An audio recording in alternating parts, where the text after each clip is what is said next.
So our spiritual hearing is our first sense that is developed. So if you're in Christ, it's because you heard the voice of God calling you to him. So we see in Acts 2, verse 39, ESV says, "For the promise is for you and for your children and for all who were far off, everyone whom the Lord our God calls to himself."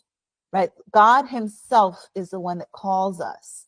It is our hearing that is first developed. Just as a baby that's in the womb, the first sense that is developed is the spiritual hearing, just as our physical hearing.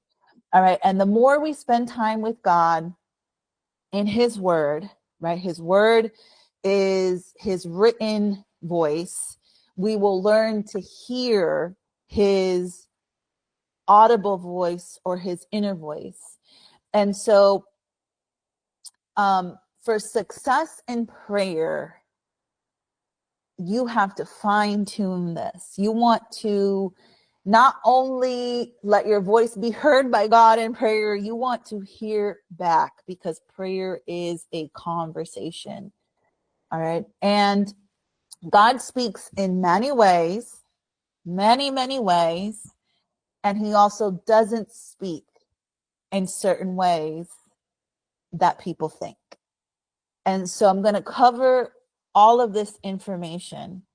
All right, so let me keep going up so you can see the notes. All right, all right. And usually when we have our first encounters with God, sometimes this is when we hear him very clearly. Like we'll hear him audibly. When we have those first encounters with Jesus and we're like on fire for him, I mean, we hear the voice. You know, I remember having very crystal clear conversations with the Lord when I was a new believer. Now, this might I don't want to say it goes away, but what happens is that the Lord calls us in deeper to him. So sometimes as you mature, his voice may not sound as clear or may not be as clear because he wants us to search him out.